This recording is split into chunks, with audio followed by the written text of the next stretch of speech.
Good morning, tambay po tayo at mga kamartes ko sa inyo. Good day po sa inyo. Uy, uy, lumiliit na ang tiyan. Sige, kain pa, JT. At syempre, eto, pagkatapos po natin mag-walking, shoutout nga pala doon sa nakasama ko. Ang agang nagising, joke lang. At eto po, tambay lang po muna tayo dito sa Tolda at sa harapan po ng ito ng aking crib. Syempre, mekos-mekos lang po tayo ngayon. Nag-aantay po tayo ng makakamarites at sobrang init po at pawisan tayo. Ilang kilometers lang naman po yung walking ko. At dito-dito lang naman po yun, alam niyo na, do'n sa may parteng taas, hindi ko na po kinuha ng video do'n, dito na po tayo, nag-marites po tayo kasi lobat po ang cellphone ko kanina, kaya hindi ko po nabitbit at eto nga po habang nag-aantay tayo, nakarinig ko meron po nagwawala dito, kakilala po namin, mga taga rito lang at siyempre alam niyo naman. Habang nag-aantay tayo ng mga kamarites diyan na makita ko po mga dumadaan dito, yung mga nagbebenta ng gulay, isda, madalang po yung isda, pero yung gulay po marami po at ayan, ikot-ikot lang po tayo hanggang sa tayo ay pumunta po sa aming kailugan at nakita ko nga po doon yung mga aming mga tagalaba.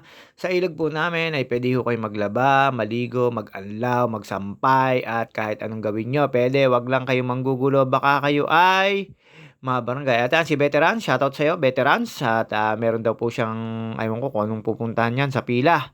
Meron daw siyang conference, hindi ko alam kung conference talaga o ano, hindi ko alam basta yun si Veterans at siyempre eto pumunta na po tayo dito, ayan ang mga kamarites ko, kita niyo naman po yung ilog namin, napakapayapa. Pero pagdating po ng patanghali niyan, ang dami na pong naliligo diyan mga kabataan. Siyempre ngayon po ay summer vacation po ng mga estudyante at, hindi po ako nakontento diyan, pumunta po tayo sa kabila.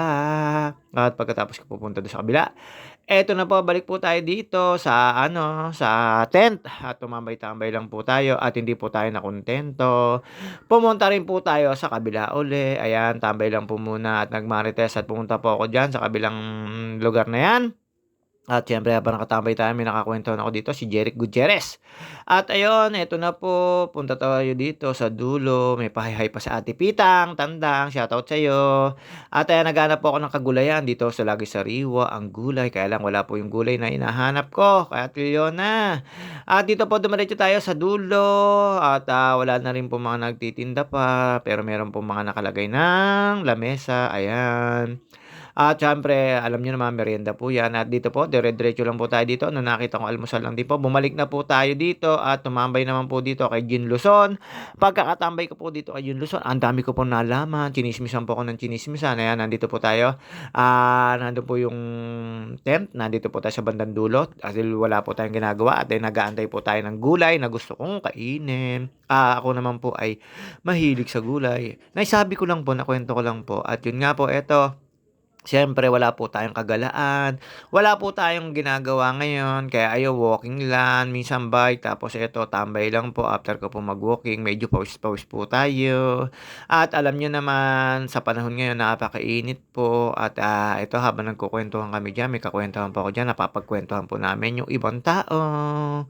At ayun, tayo ay habang nag-aantay dito at wala pa naman pong ano maaga po natapos yung mga games dito sa Tolda. Alam niyo naman may coffee party po at ayan ito nakita si Ate Aneng at, habang nakatambay po tayo diyan mga ka-JT, habang may ano ayan si paring Rice, si Konsi Rice, tinawag po yung kapatid nung nagwawala kaya po ako nandito sa dulo dahil nandun po yung isa kong kaibigan na nagwawala, kilala naman po mga taga rito yun.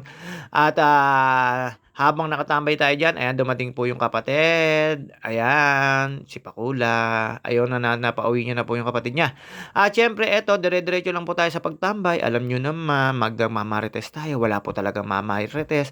Habang nag-aantay po ako diyan ng sariwang gulay, wala po akong makitang sariwang gulay. At yun nga po, eto nakatambay po tayo sa kabila, dun po sa dulo na yan, marami po nagmamarites diyan. Hindi ko lang po alam pinag-uusapan nila, siyempre hindi po abot ng wifi ng tenga ko yan, basta ito nakatambay lang po tayo dito sa Tolda. Napakasarap pong tumambay dito sa Tolda 'pag malamig ang panahon, pero pagka mainit po ang panahon, ako po nakakapawis.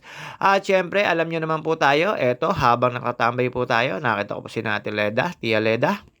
At may kakuwentuhan po ako diyan na dumating si Jerry Gutierrez, ang anak ni paring Jerry Gutierrez. Si Jerry Gutierrez nagkuwentuhan kami sa mga kalokohan namin no'n, tawa siya ng tawa.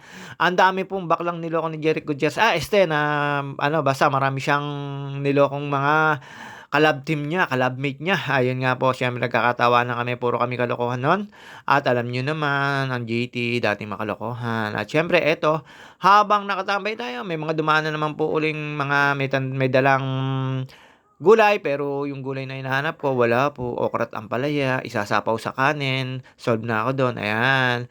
Habang nakatambay tayo, dumaan si Kuya Andak. Kuya Andak, shoutout sa'yo. At siyempre ito, kumabila naman po tayo ng camera, sa kabila pong camera, alam niyo na, nag-aantay lang din po tayo ng mga Marites, kaya lang po wala talagang mai-Marites at alam niyo naman po tayo, Marites is life. At umupo uli po ako, ayan, nakita niyo naman po at nakita ko diyan si Hepe, Japet Sibalya, shoutout sa'yo, Hepe. At yun nga po, medyo dito po sa bandang unahan nung e-bike ni Ate Janet, tinabi ko lang po, pero medyo masikip po yung kalsadahan. Pasensya na po sa mga naaabala namin ng may patay, gawa po ng mga motor nasa gitna po. At ayun, nakita niyo naman po dito, tambay na po ulit tayo sa kabila. At yun, dito nakakwentuhan ko na po si Jeric Gutierrez. Shoutout nga pala sa'yo at tawa lang po ng tawa sa sinasabi ko sa kalokohan niya. At makita niyo po, may binili po siyang sigarilyo dyan. At yun, si Randy. At mga binabanggit ko pong pangalan, yung mga taga rito sa amin yan. At ang mga kapitbahay at ka-close friend. Habang nakatambay kami diyan, meron pong binili si Jeric Gutierrez. Bumili po ng sigarilyo. Hindi ko po alam kung bakit tumatambay bigla. Kakakain niya lang daw. At saka ayun, may pinag-usapan kami, kalokohan. At syempre, shoutout nga pala sa iyo, Elvis Puwalagaya, na laging nanonood. At sa mga OG family, Mama Mia, Dana Hutot, Mary Grace Villapando, Cherry Lourdes Pablate, paring Jervis at paring Arvin. Shoutout sa inyo, Marilyn Sebastian. At syempre, ang inyong lingkod, JT Sakalam. At ayun, eto, makita niyo naman po, ayan, yung sinasabi ko sa inyo, Jeric Gutierrez, bumili po ng kanyang sigarilyo yan. At alam niyo naman, ngayong umaga, tambay-tambay lang, at nalimutan po natin mag-video kanina. Hindi, joke lang po yun. Hindi po tayo nakapag-video sa pag-walking dahil po ang cellphone ay lobat. Cellphone lang po ang lobat, hindi yung may-ari ng cellphone. At ayan, ang dami po natin nakakita rito, mga nagtitinda ng gulay, pero wala po kung nabili. At ayun, syempre, hanggang dito na lang po muna ang video natin. See you on my next video. Magandang umaga at magandang araw sa inyo mga